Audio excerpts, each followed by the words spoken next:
In less than 15 minutes, you can change your boring analog cluster from this to this. This modern digital cluster made by Koason has everything you need inside the box. Included with the digital screen is a user and installation manual, a cable for future updates, and even a T20 for the install. To ensure maximum compatibility, the backside of the cluster has the port for the heads-up display, the update cable, the main cable, and the fiber optic cable. And while we're here, let's plug in the update cable. Moving over to the car, let's take a picture of the current cluster so we have the mileage and fuel level. Then we can disconnect the battery, which is behind this panel. Loosen the 10mm of the negative terminal and place in something between the terminal and cable. Although Koason did supply a T20, I prefer to use my insider ratchet as it makes this go by easier and faster. Then pull out the steering wheel column to its outermost lowest position before tilting out the instrument cluster. Just be careful of the bottom tabs as you wiggle it out. There should be enough cable slack to rotate the cluster so you can remove the plug or plugs depending on your model. To route the update cable, leave the steering wheel column loose so you can feed the cable down. Then reposition the steering column back to the lowest outermost setting. Now plug in all of your applicable cables to the cluster, but first remove the cover over the fiber optic port if you have this cable. Once everything is connected, tilt in the cluster so the bottom tabs go all the way in first. If they are when tilting it up, the digital cluster should snap into place. After screwing it in, I just used a cable management clip to hold the update cable in place. Finally, we can reconnect the battery and close up the trunk. If you plan to go through the entire system as we will here, I recommend that you hook up the car to a battery tender. But if you're only going to do the essentials that we'll cover first, you can just turn over the car, and by the time the car warms up, you should be done. Everything on the cluster is controlled by the BC button with either a short or long press. Long press to enter the menu system and short press to system settings, then long press to change the language and date as well as units. But honestly, this is much faster if you do it through the iDrive menu system. It should sync up, so don't waste your time here. For brightness, I found 70% for daytime and 0% for night worked best. But in a future update, if Koason could do 5% increments, 5% is what I would choose for nighttime. If you want, you could also set a speed warning. Then once all that's set, you have to set the mileage and gas tank capacity. Under factory settings, long press to change the number and short press to move to the next column, then long press OK. The code is 0188. Even though you can set the mileage to whatever you want, just set it to the original mileage because this won't override the car's data.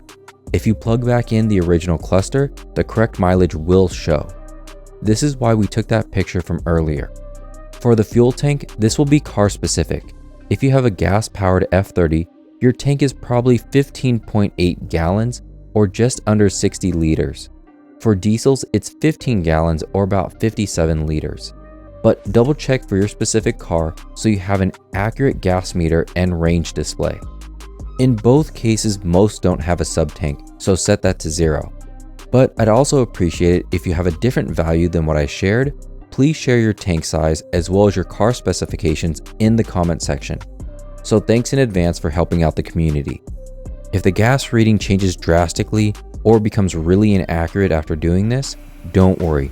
Just make sure that after your next fill up, you don't top off and it should go back to an accurate reading.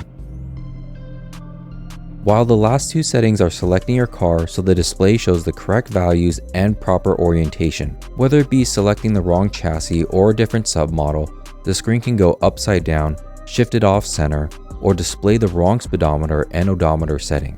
So make sure to have all these settings dialed in before going for a drive. Everything else you can check out at your leisure since it's not super critical. But since we're here, let's take a look at the other settings. By now you probably noticed that there's no button for the trip meter on here. And that's because the trip meter resets after each fuel up automatically, or you can track individual trips automatically as well, or something else if you want. The next tab is for your display functions. I found having the gears displayed more beneficial. I was even pleasantly surprised it displays the gears when you opt to select them manually, without any lag.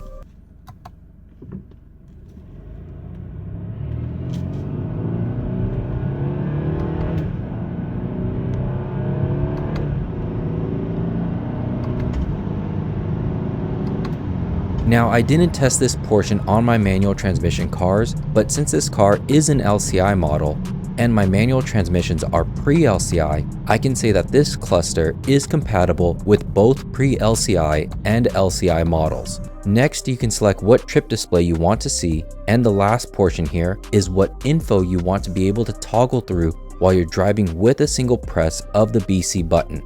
Just remember that this instrument cluster doesn't add any functions to your car. It will just display the information and functions your car already has. That's why I didn't find it useful to display the tire angle in here, at least for this car. Then, once all that's dialed in, we can move on to the best part, the actual look of the display.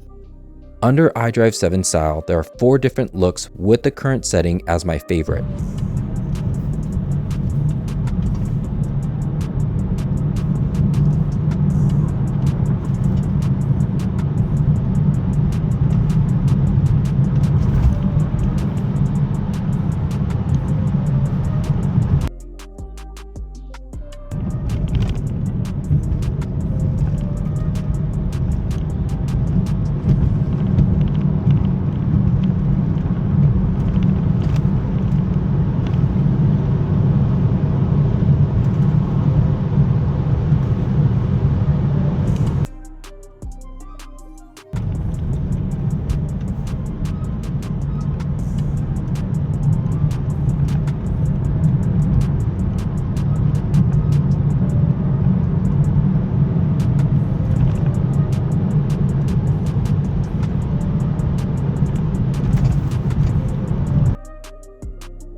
And under iDrive 8, there are 3 more variations.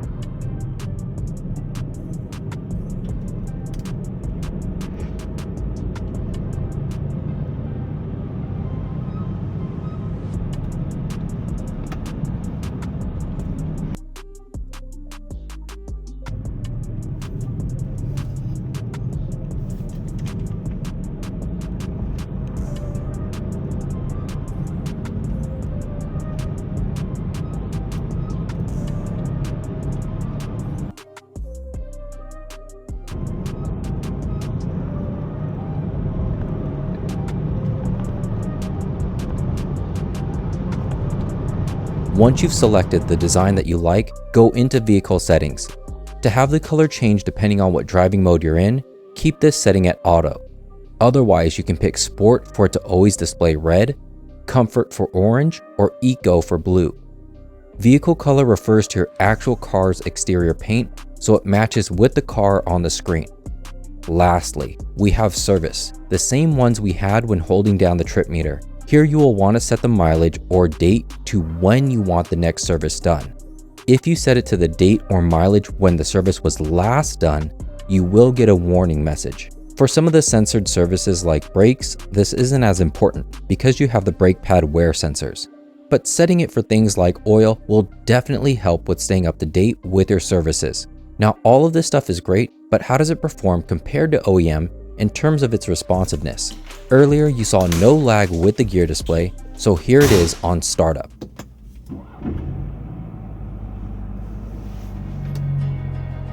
And you will still get notifications like when the traction control is turned off, or if the heated steering wheel is on or off, which I did while I was here.